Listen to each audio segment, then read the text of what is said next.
Bismillahirrahmanirrahim. Assalamualaikum warahmatullahi wabarakatuh.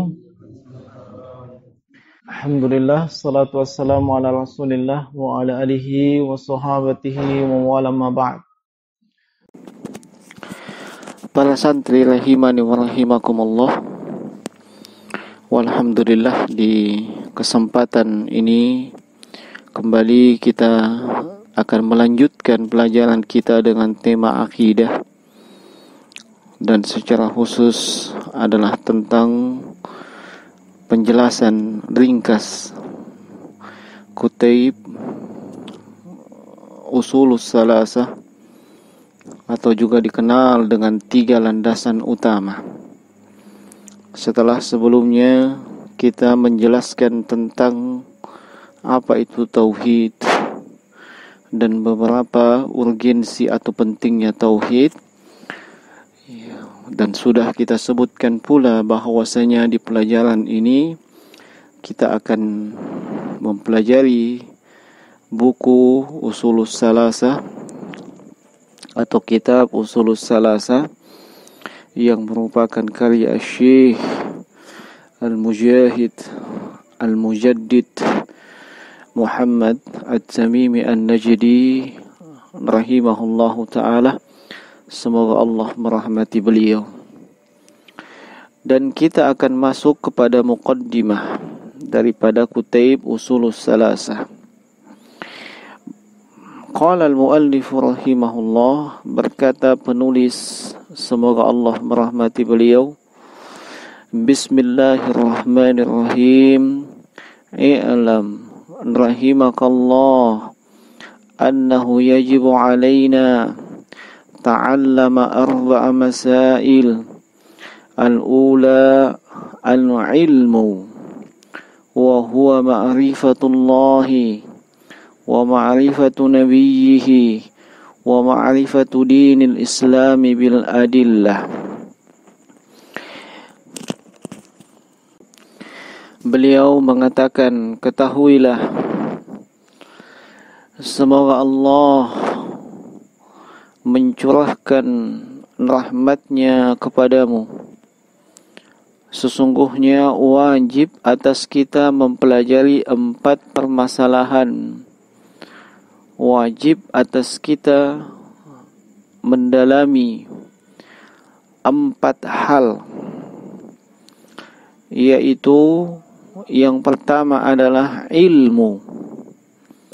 Dan ilmu yang dimaksud di sini adalah ilmu tentang Allah Subhanahu wa ta'ala, tentang nabinya Muhammad sallallahu alaihi wasallam, dan tentang agama Islam berdasarkan dalil-dalilnya.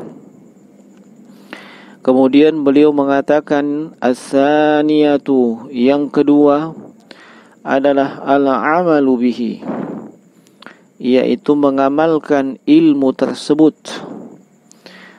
Kemudian beliau katakan as-salisatu, yang ketiga adalah ad-da'watu ilaih, yaitu berdakwah, mengajak orang lain kepada ilmu ini. Rabi'ah, yang keempat adalah as-sabru 'alal adza fihi, bersabar, yaitu bersabar dalam menghadapi segala rintangan, baik dalam menuntut ilmu, mempelajari ilmu, kemudian mengamalkannya, dan juga ketika berdakwah kepada ilmu tersebut. Inilah muqaddimah dari beliau. Beliau menyebutkan tentang kewajiban seorang hamba untuk mempelajari 4 permasalahan. Dan sebelumnya beliau memulai tulisan beliau dengan basmalah atau bismillahirrahmanirrahim.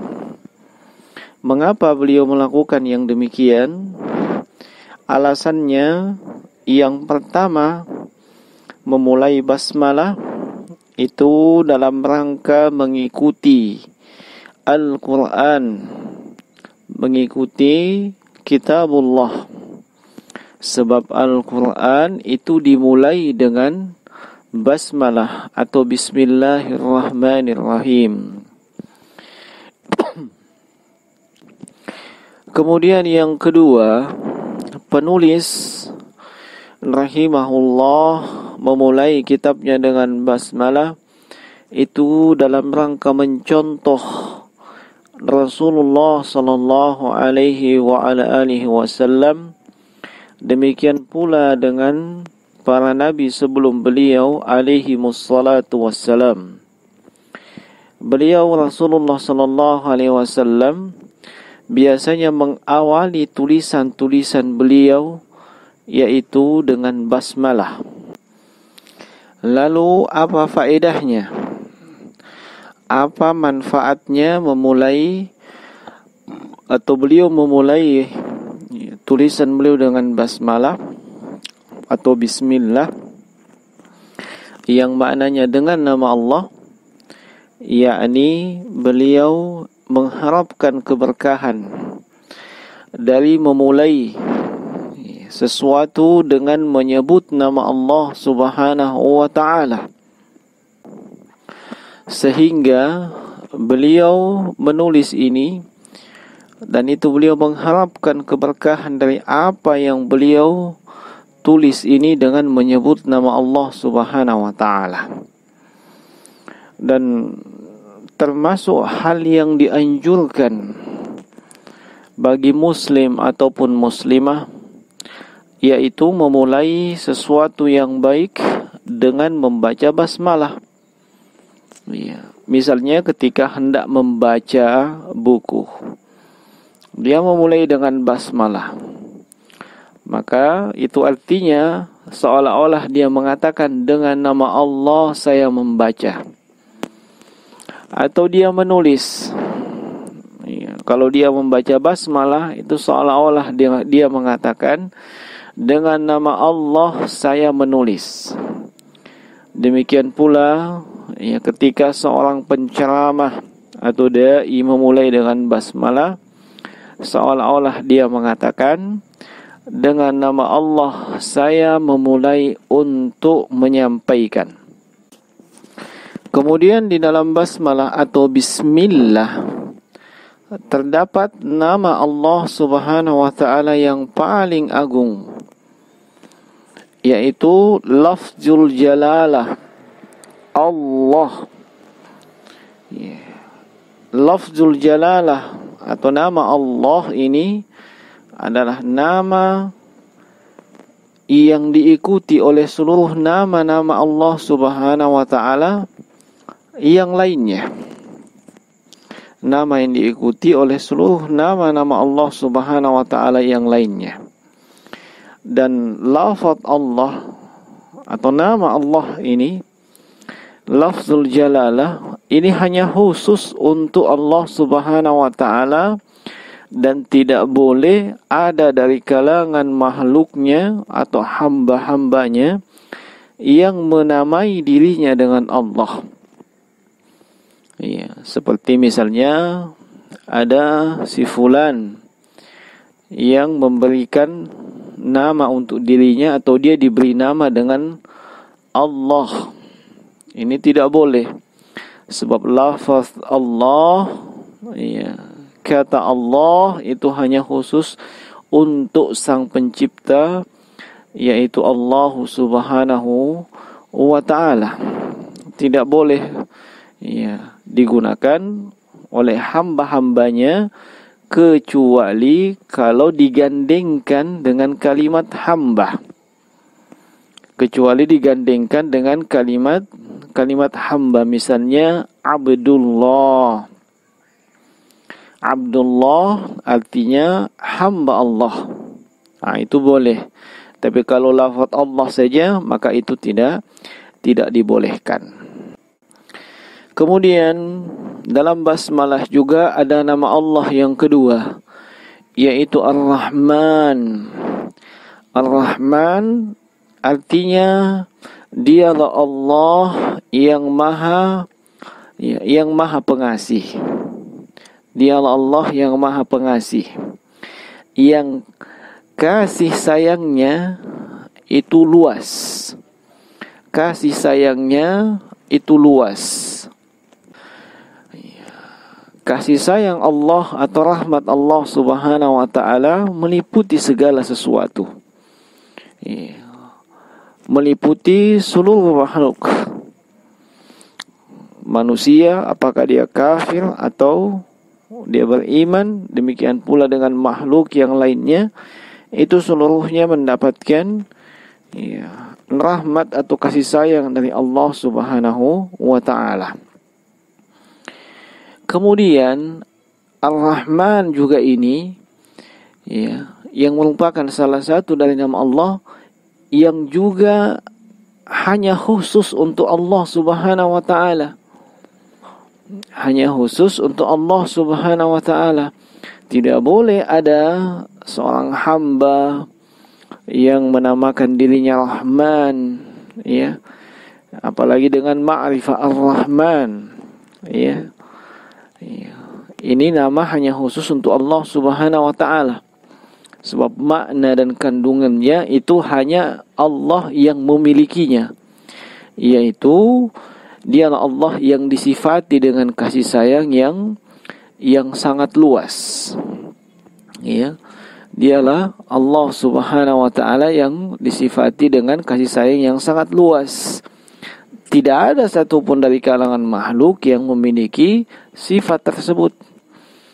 Oleh sebab itu, kalau ada dari kalangan hamba Allah yang ingin menggunakan atau memakai nama Ar-Rahman dalam namanya, maka hendaknya dia gabungkan dengan lafaz yang lain. Seperti misalnya ditambahkan dengan kata hamba. Dalam bahasa Arab digabungkan menjadi Abdurrahman. Tidak boleh Rahman saja, tapi Abdurrahman. Kemudian nama Allah yang ketiga dalam lafaz Bismillahirrahmanirrahim adalah kata Ar-Rahim. Ar-Rahim juga adalah salah satu dari nama Allah Subhanahu wa taala yang biasa diterjemahkan dengan yang maha penyayang. Adapun kandungannya yaitu Allah Subhanahu wa taala yang memiliki sifat kasih sayang yang terus menerus dan tidak putus-putusnya. Dialah Allah yang memiliki sifat kasih sayang atau rahmat yang terus menerus, tidak ada putus-putusnya.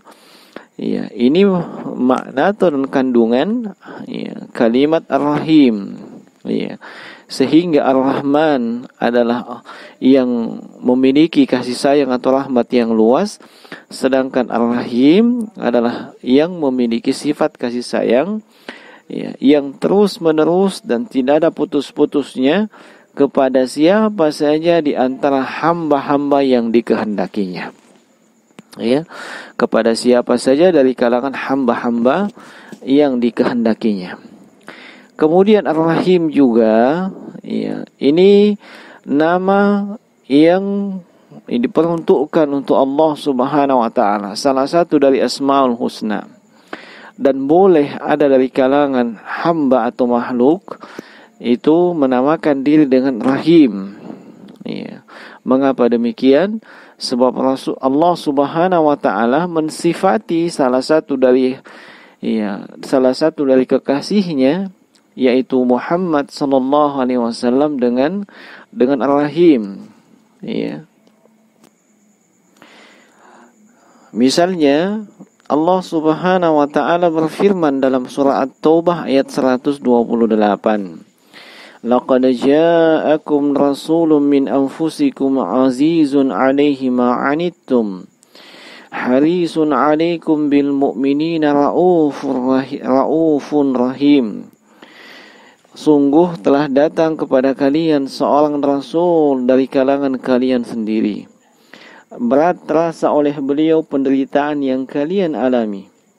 Beliau sangat menginginkan kebaikan, keimanan dan juga keselamatan bagi kalian. Beliau penyantun, beliau penyayang terhadap hamba-hamba Allah yang beriman. Dalam ayat ini Allah mensifati Rasulullah dengan Raufun Rahim.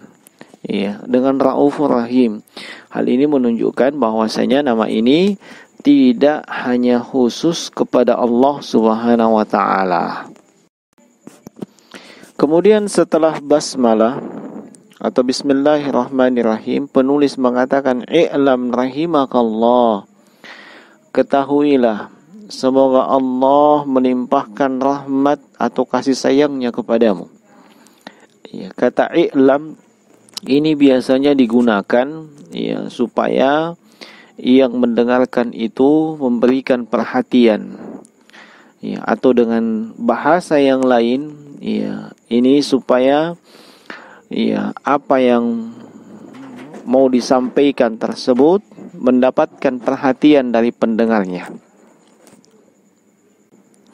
Dan juga menunjukkan bahwasanya apa yang akan disampaikan tersebut setelah kalimat itu adalah sesuatu yang sangat penting. Lalu beliau katakan rahimakallah. Ini merupakan doa dari beliau. Doa dari beliau kepada siapapun yang membaca apa yang beliau tulis ini.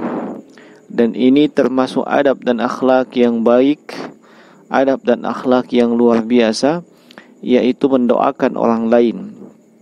Terlebih kalau orang lain tersebut tidak diketahui atau dia tidak mengetahui bahwasanya dia didoakan. Ini bahkan termasuk salah satu di antara doa yang mustajabah atau doa yang dikabulkan oleh Allah Subhanahu wa taala. Lalu apa makna rahimakallah? Itu maknanya semoga Allah Subhanahu wa taala melimpahkan rahmatnya kepadamu sehingga Anda mendapatkan apa-apa yang Anda butuhkan. Anda selamat dari mara bahaya. Kalimat ini itu juga mengandung makna semoga Allah mengampuni dosa-dosamu yang telah lalu, memberikan pertolongan kepadamu serta melindungimu dari dosa-dosa di masa yang akan datang. Kemudian setelah itu beliau mengatakan annahu yajibu alaina ta'allama arba'a masail. Wajib atas kita mempelajari empat permasalahan.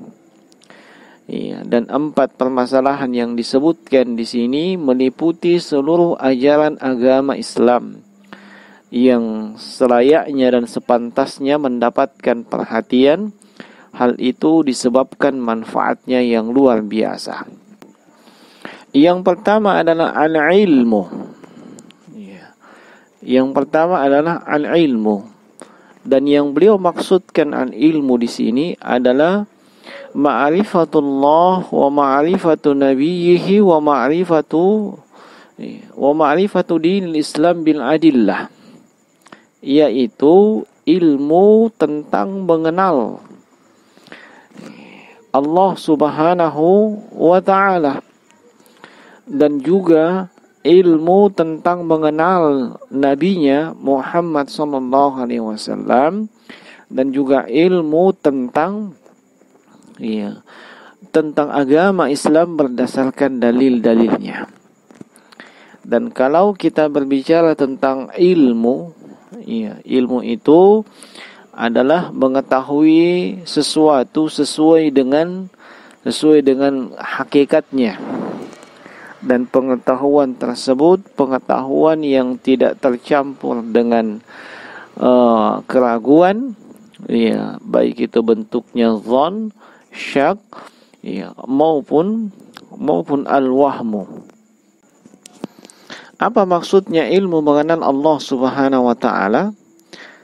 Maksudnya ya, kita mengilmui, ya, mengenal Allah Subhanahu wa taala dengan hati yang dengan hal tersebut ya, membuat kita menerima syariat yang Allah tetapkan, membuat kita tunduk dan patuh kepada Allah, dan membuat kita mengagungkan ya, dan memuliakan syariatnya yang dibawa oleh Rasulullah sallallahu alaihi wasallam dan menjadikannya sebagai penentu hukum.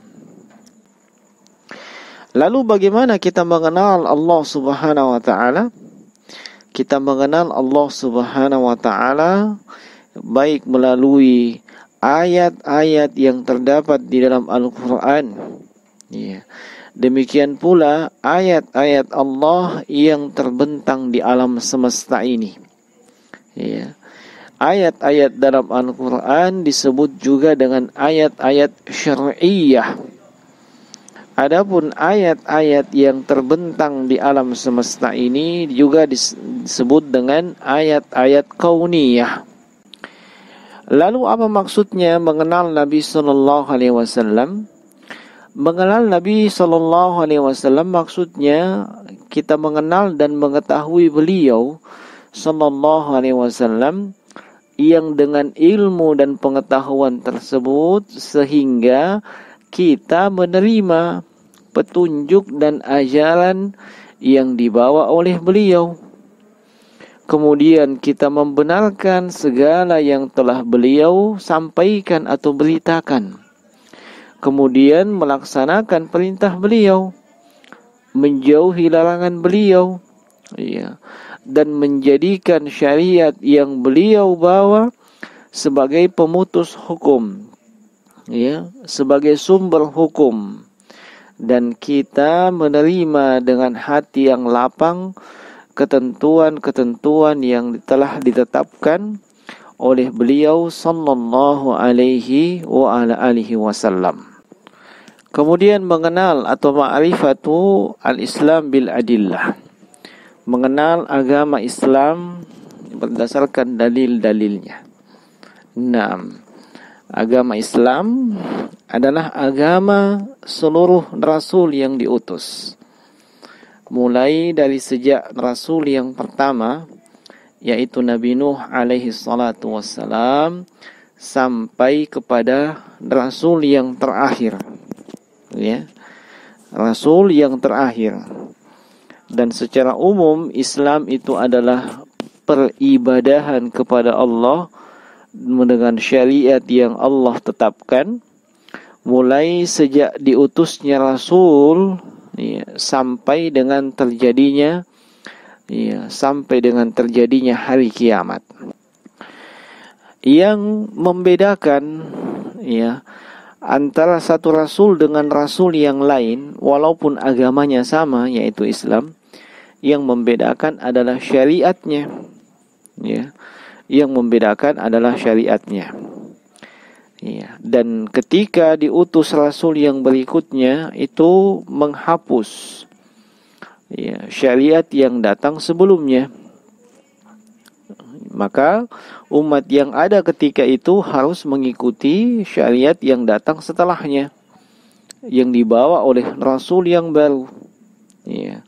Oleh sebab itulah, ya, kalau dikatakan Islam, ya, yang pengikutnya disebut Muslim atau Muslimah, maka kita bisa mengatakan kaum Yahudi ini Muslim itu di zamannya Nabi Musa alaihi salatu wassalam. Ya. Kaum Yahudi Muslim itu di zamannya Nabi Musa alaihi salatu wassalam. Kaum Nasrani itu juga Muslim. Kapan? Di zamannya Nabi Isa alaihi salatu wassalam. Ya, di zamannya Nabi Isa alaihi salatu wassalam. Adapun setelah diutusnya Rasulullah sallallahu alaihi wasallam yang juga agamanya Islam tetapi datang dengan syariat yang berbeda daripada syariat sebelumnya, maka kewajiban semua umat sebelumnya ini adalah mengikuti syariat yang baru, yang dibawa oleh Rasul yang baru. Dan kalau mereka tidak mau mengikutinya, maka mereka tidak dianggap sebagai seorang muslim, sebab syariat sebelumnya sudah dihapus. Syariat sebelumnya sudah dihapus. Ya, dan Islam ini adalah satu-satunya agama yang diterima di sisi Allah Subhanahu wa taala. Ya. Di dalam Al-Qur'an dalam surah Ali Imran ayat 19, Allah Subhanahu wa taala berfirman, "Innad dina indallahil Islam." Sungguhnya din atau agama yang diridhoi di sisi Allah hanyalah agama Islam. Demikian pula di dalam surah yang sama, surah Ali Imran di ayat yang ke-85, Allah Subhanahu wa taala berfirman, "Wa man yabtaghi ghairal islami dinan falan yuqbala min wa huwa fil akhirati minal khasirin." Siapa saja yang mencari agama selain daripada Islam, maka sekali-kali tidak akan diterima agama tersebut. Ya, dan dia akan dijadikan termasuk orang yang mendapatkan kerugian nanti di akhirat. Lalu beliau katakan dengan dalil-dalilnya. Dalil-dalil untuk yang menjadikan kita sampai kepada sebuah ilmu itu ada dua. Dalil sam'i dan dalil aqli. Dalil sam'i dan dalil aqli.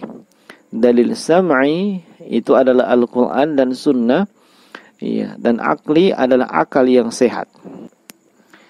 Lalu poin yang kedua yang beliau sebutkan adalah al-amalu bihi. Al-amalu bihi, mengamalkan. Apa maksudnya mengamalkan? Mengamalkan segala konsekuensi dari ilmu yang sudah kita pelajari. Ilmu tentang Allah, ilmu tentang Rasulnya, ilmu tentang agama Islam. Itu mengamalkannya, yaitu melaksanakan semua konsekuensinya. Beriman kepada Allah, mentaati Allah dengan cara melaksanakan perintah-perintah Allah, meninggalkan larangannya, baik di dalam ibadah-ibadah khusus maupun ibadah-ibadah yang bukan ibadah khusus. Lalu yang ketiga yang beliau sebutkan adalah ad-da'watu ilai, yaitu mengajak manusia